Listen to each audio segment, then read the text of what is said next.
Today we're talking about how you can financially succeed in 2019. For those of you that haven't met me, my name is Angela. I started the Money Messenger project as a way of imparting some of my knowledge with regards to money. I've been working in financial planning for almost 2 decades. It's all I know. In financial planning, I'm a paraplanner, which means I help other financial planners to prepare clients for their plans for their clients, detailing recommendations about how to save money, repay debt faster, and grow their wealth over the long term. So I feel like I've learned a thing or two about money. I'm also an investor myself, and I started from nothing. So what I learn, what I've taught in financial planning, it's what I do myself. I walk the walk and I talk the talk. So the Money Messenger project is a way of just sharing some of that knowledge with the masses. So thanks for joining me live today. If you're watching me live, whether it be on Instagram or Facebook, please comment in the box where you're watching from, or what problem you have with money, or topics for the future that you'd like me to cover. I love seeing where people are watching from, and it just shows how far that this technological world really can extend to, and how many people perhaps can be helped by talking about money more openly and regularly. So let's get started. Today, we're talking about how you can financially succeed in 2019. So it's a new year upon us. A lot of people make New Year's resolutions, they make goals for the future, and quite often they don't succeed or they don't reach them. And that's because a lot of people make wishy-washy goals in that they're not specific, they're not measurable, they're not attainable. They're just I want to, rather than this is how I'm going to. So when I'm wanting something for my life, for example, I think about what I want, I plan how to get it, and then I act. So think about when you would be thinking of a holiday when you want to go to. You've got to come up with the itinerary, you've got to figure out how much money you need, and then you go and book your tickets and whatnot. It's the same thing when it comes to your life and planning for how you want to change your life in the future, or what you want more for your life in the future. Rather than just saying, I want more money in 2019, you need to be a bit more crafty than that and a little bit more specific. So think about what you want. What are your goals? What life do you want? What can you see for your future? Don't worry so much right now about whether you can do it or not, but just have a think about what's your master plan? What's your master dream? Where do you see yourself in 12 months, 6 months, a year, 10 years, 20 years? Have a think about it. Usually when we're planning goals, you know, you've got short-term and you've got long-term. A lot of people like to put medium goals in there as well. Me personally, I like to think about things, what am I going to do over this year coming? To me, that's short-term. That's pretty much, I can see, I can achieve it, attain it, I know I can do it. It's easier to grasp mentally. Then I have some long-term goals, things that I'd like to do over the next 1, 2, 3, 4, 5 years, not necessarily maybe a particular time of that year, but just after this year. I find that personally better than always segmenting things into short-term, long-term, medium-term. That's how it works for me. I just stick to this year, 1 year at a time, plus a little bit future knowledge, future plans for what I want to achieve. So have a think about what you want to achieve. What are some goals? What are some things you want to achieve for the year? Planning it is how you achieve it. If you don't put a plan in place, you can't figure out a way of achieving it. Now, I know that sounds like common sense, but really saying that you want to do something is very different to actually doing it and achieving it.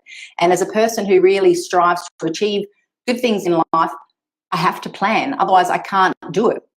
Same with traveling. I love a travel. If I don't plan, I can't do it. I can't just rock up to a country and then not know how long I'm going to be there for, how much money I need, or you know how much I'm going to have to pay for airfares and things like that. What I find works really good is if you've got a plan that you're really not sure how to achieve it, something that you want to do that you're not sure, is to work it backwards. Last year for me, I sort of reflect on what I want to achieve in life and, you know, what I was working towards, because up until last year, it was all just about do well financially, set yourself up financially, and everything will fall into place one day. I started to think about what that one day would mean. And for me, it's been able to live in Budapest, in my favourite city in the whole entire world, and been able to live there at least half of the year, that I split my time between Melbourne and Budapest. That's my dream. That's my life goal. I love it there. I also love Melbourne. So I want the best of both worlds. I started to think, how do I achieve that? What's all the stuff that I'm doing in now to achieve that? What's it all leading to? Will it work? So I started to work it backwards. I thought to myself, I want to live in 2 countries, half a year in each. What will that look like? What will I need to do? Does that mean I need a house in each country? Does that mean I need some income coming in each country? And I worked it backwards. So when you've got a larger goal, quite often it's easier to figure out how to achieve it if you work it backwards. If you say, I want to be debt-free within a year, and you're not really sure how to do that, work it backwards. What would that mean? How much debt have you got? What are you paying now? What should you be paying? You work it backwards until you get to where you are right now. We'll talk a bit more about that in a moment. And acting. Acting is crucial. If you don't act, you won't get. If you keep doing the same thing and expecting different results, that's the definition of insanity. I'm sure you've all heard that saying before. So you need to plan. Sometimes you need to act. Sometimes it's scary. Sometimes you're not sure if you're doing the right thing, but you're only going to find out if you actually act. So whether it's losing weight, saving money, paying off debt, moving overseas, you got to act. You got to bite the bullet and do it. So think about what you want, plan what you want, and then act. Let's talk about goals for a minute. Saying you want to lose weight is very generic. Saying you want to repay debt is very generic. Saying you want to buy a house is very generic. You can't possibly know if you've reached your goal of losing weight, for example, unless you're specific in that I want to lose 5 kilos by the end of 2019, and to do that, I'm going to go to the gym 3 times a week. That is a much more measurable goal to see if you've actually, in fact, reached your goal by the end of the year, or what you needed to do in order to get that. So remember, think, plan, act. With your goals, you need to make them SMART goals. Specific, measurable, attainable, realistic, and with the time frame. So let's talk about that a little bit more. Specific goals. Let's talk about money, because that's what we're all here about today. Say you want to repay your debt over this year. I'm talking about personal debt, credit card, personal loans, things like that. Not your mortgage. That's going to take more than a year. But personal debt, credit cards, personal loans. You want to repay your debt. What does that mean? How much debt do you have? Start listing it. How much have you got? Where is it? What are you paying? What's your interest rates? Tally it up so you know where you're at. Measurable. I will repay $10,000 of debt, whatever your number is, by the end of the year. If you have a lot of debt and you feel you can't make it happen within a year, then segment it, make it down smaller. I will repay $5,000 of my $10,000 debt by the end of 2019. Think about attainable. You need to know if you can attain this. It's okay to have dreams, goals, and ambitions, but when you're setting specific goals that you want to achieve in the relatively short term, which is a year, they need to be attainable. If you've got $10,000 worth of credit card debt and you're on a low income and you know there is no way that you can repay $10,000 in a year without earning some more money from somewhere else, for example, then don't shoot yourself in the foot. Don't set yourself up to fail. Break it down into goals that are actually achievable. It's fine for the longer term to have your dreams, goals, and ambitions, but when we're talking about successfully, financially succeeding in 2019, you need to be a little bit more attainable. So break it down. Specific, measurable, attainable. Realistic. Are they realistic? For you to attain those, they need to be realistic. Don't be just pulling out numbers out of the sky. Make them real and make them applicable to yourself and your time frame. Like I keep saying, if you're talking about what you're going to do over this year, that's your 12-month time frame. If it's, I want to pay off my first credit card debt in 3 months, so be it. Make it 3 months. Whatever time frame you set, just make it realistic, attainable, achievable, realistic. So specific, measurable, attainable, realistic, and with a time frame. That's what we call SMART goals. And that's the only way of knowing whether you've achieved your goal, how you're going to get to your goal, if it's done in the appropriate time frame. So you need to be specific, measurable, attainable, relevant, and with a time frame. So let's look at how you can successfully financially succeed in 2019. And hello to viewers that are popping up. I can see some names now. Say hi if you're watching live. In 2019, a lot of people want to get better at money. It's a very common resolution, very common goal to say, I want to get better with money. I want to have more money. I want to be better with my money, things like that. There's some simple things that you can do to really start putting a bit of a plan in place for yourself. Just some basics to start with, because as good as money is and as advanced as you can become with money, if you don't have the basics in place first, it's very hard to achieve any other form of success, wealth, higher goals. If you don't put the basics in place first, you can easily become unstuck. So there's no point, for example, trying to concentrate on investing in the share market or buying investment properties if you don't have what I'm going to tell you in a moment in place first. So start with the basics. And for those of you out there that feel you are a little bit more advanced with money and want to excel yourself, just take a check first. Take a stock take to see, do you have these basics in place first?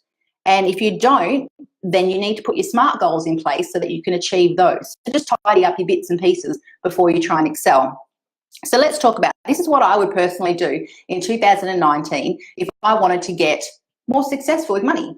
If I wanted to tidy up my financial affairs, if I wanted to have a bit of a plan in place as to what I'm doing, rather than just running on the treadmill of life and just going about it, have a bit of a plan in place as to what you want to achieve in 2019. This is what I would do. Number one, emergency fund. I did a video a little while ago about why it's so important to have cash available to you. When I say emergency fund, that's for when something unexpected pops up, a huge bill pops up, a speeding fine pops up, your washing machine breaks down, things that you weren't budgeting for or expecting, but they happened. You need to have an emergency fund in place. The bigger the better, but everybody at least should have at least $1,000 in an emergency fund set aside in a different bank account, preferably with another banking institution so you can't see it, $1,000. Now, for those of you out there going, $1,000? I don't have $1,000. Well, nobody does when they start. We all start from the same place. It depends on what plans you put in place to achieve that difference. So nobody has $1,000.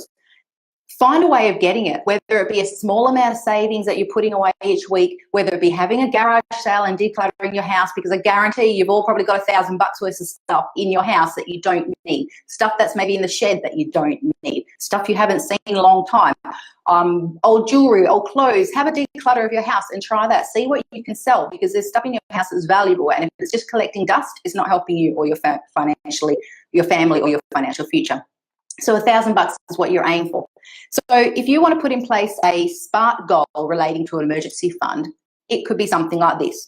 I will save $1,000 over 12 months in 2019, and I will achieve that by saving $20 a week. Pretty easy to see by the end of the year if you've achieved that or not. You can also see if you get halfway into this year and you haven't achieved it, why not? Have you been saving the $20 a week?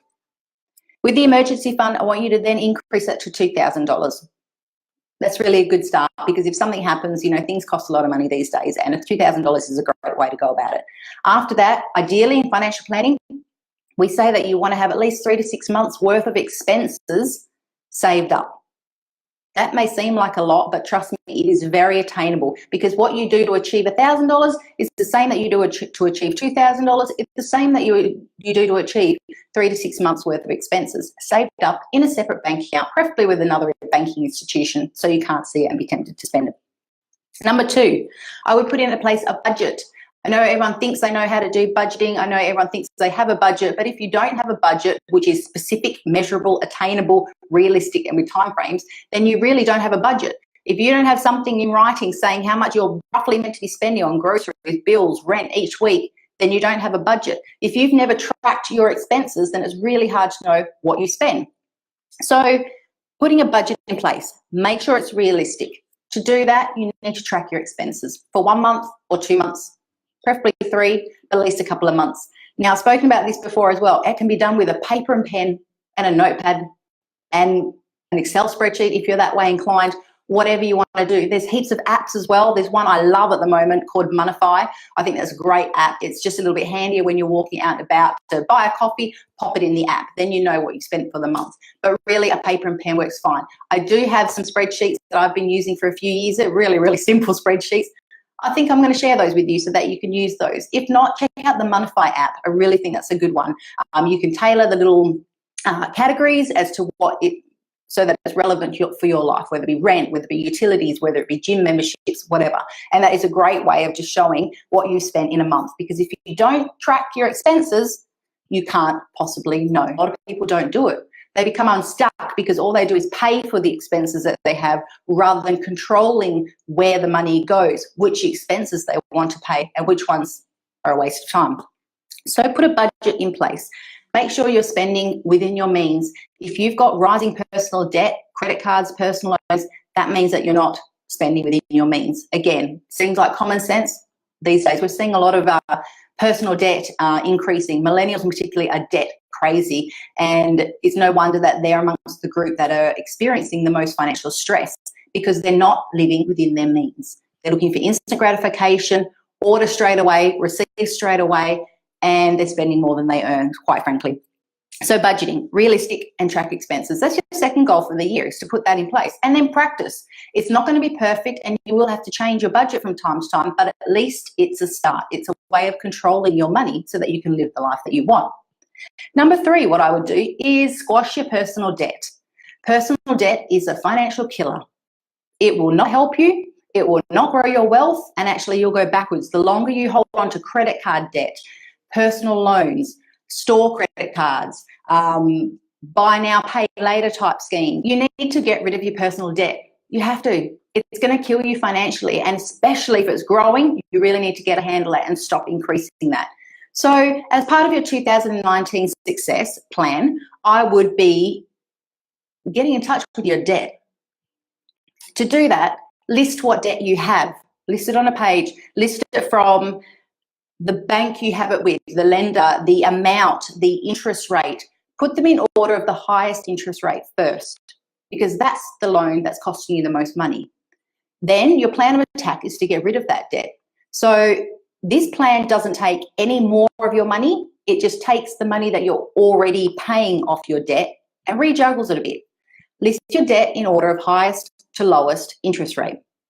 Then make sure you're paying at least the minimum of every single debt. You have to, by law, pay your debts, otherwise you'll go to jail.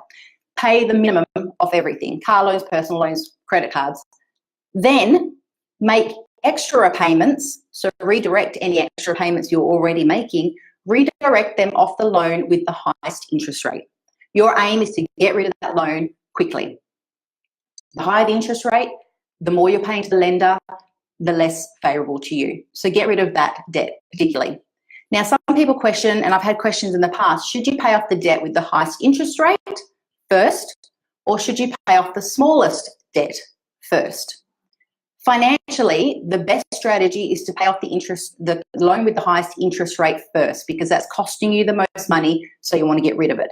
However, some people, if they prefer a sense of accomplishment, they may prefer to pay off the debt with the smallest loan balance first, so they can get rid of that one loan and feel that sense of accomplishment to motivate them to keep going to pay off the rest of their loans. Whichever suits you, whichever type personality you are, go for it. There's no right or wrong, but financially, if you want to save the most, facts and figures wise, it's paying off the one with the highest interest rate first. But if you're the other type of person that would prefer to see a small debt gone quickly to motivate you, then by all means do that. Things with money do not have to be perfect. It's just a plan of attack for you to get further than you are now. So personal debt. That, what I just mentioned to you, is not taking any extra money. It's just reshuffling the repayments that you're already making. For example, if you're already making some extra payments, it's about reshuffling your money so that you're using it wisely. Then after that, once you've got your budget in place and you've got your debt repayment plan in place and you're working through that for 2019, look for extra payments. You've got to get rid of that debt ASAP. It's really hard to invest in property, buy shares, set up, manage fund investments, that type of thing, if you've got personal debt hanging around, because it's basically sucking your money from you. So the more of that you have, the more costly it is to pay the interest, the less money you have to play around with other investments. So get rid of the personal debt. Start making extra payments. Even $10 a week extra, $50 a week extra. Throw it off the loans. Get rid of that stuff. Before you concentrate on investing, get rid of your personal debt. It's really important, because if you're not living within your means, living to a realistic budget, if you're spending more than you earn, you're going to find that you start paying down your debt with success, only to then grow your debt again. And that's just a killer. If you keep going through that vicious cycle of paying down debt, growing debt, paying down debt, growing debt, bad debt I'm talking about, that's a financial killer. You're going to get nowhere. You're just going to be, pedaling away and not getting anywhere. So you need to get rid of that. Once that's in place, everybody should be saving 10% of their income.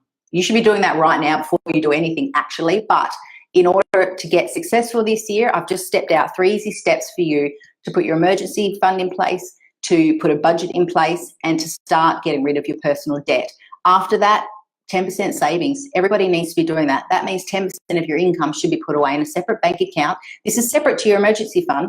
This is what you use for growing your wealth, for investing, to get further ahead in life. That means 10% of your income before you pay your rent, before you pay your mortgage, before you pay anything, should be transferred into a separate bank account as soon as you get paid. Now, in the past, I've been asked, should I repay debt or should I save first? Which one should I do? You need to do a little bit of both once you're getting your plan established, in that your emergency fund is being set up and your debt is being repaid. Because whilst things are costing you money, like debt, those interest rates are far going to outweigh any money interest that you can earn from a bank on your savings account, for example, or from any investments usually. Interest rates on credit cards that can be up to like 24%. It's very hard to get those returns from just your run-of-the-mill in long-term investments. So you need to get rid of those quickly. So I would be focusing on my emergency fund. I would be focusing on getting rid of my personal debt. Then I would be worrying about investing. And to do that, that's when you start saving your 10% income. Ideally, if you can save your 10% of your income and put that towards making extra loan repayments, that's a good way of starting the good habit of 10% savings, which is paying yourself first before everyone else. That money can then be put onto your loan repayments as extra payments to get rid of all your bad personal debt, because that, like I said, is a killer and you'll get nowhere in life having personal debt. The only people that win from personal debt are the banks and the lenders. So today we talked about how to financially succeed in 2019. Now, like I mentioned, if you don't have the basics in place for your financial plan, for your financial world, it's very hard for you to excel financially with investing, because you can come unstuck. The minute an investment doesn't perform well, or investment property is not tenanted, for example, that type of thing, if you don't have your basics in place, in other words, emergency funds, your budget isn't realistic, your spending is not under control, you can find that you'll be tempted to pull out those investments, to cash them, to sell them, or worse, you will find yourself in greater financial strife because you didn't have the basics in place.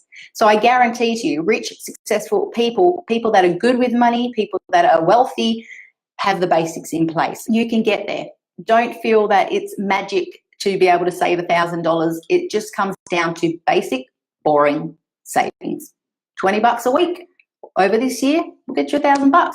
Garage sale, that'll get you $1,000. You'd be surprised how quickly this stuff can fall into place if you start paying attention to it and if you start planning. You need to think about what you want in life financially. You need to plan how to get it, and then you need to take action.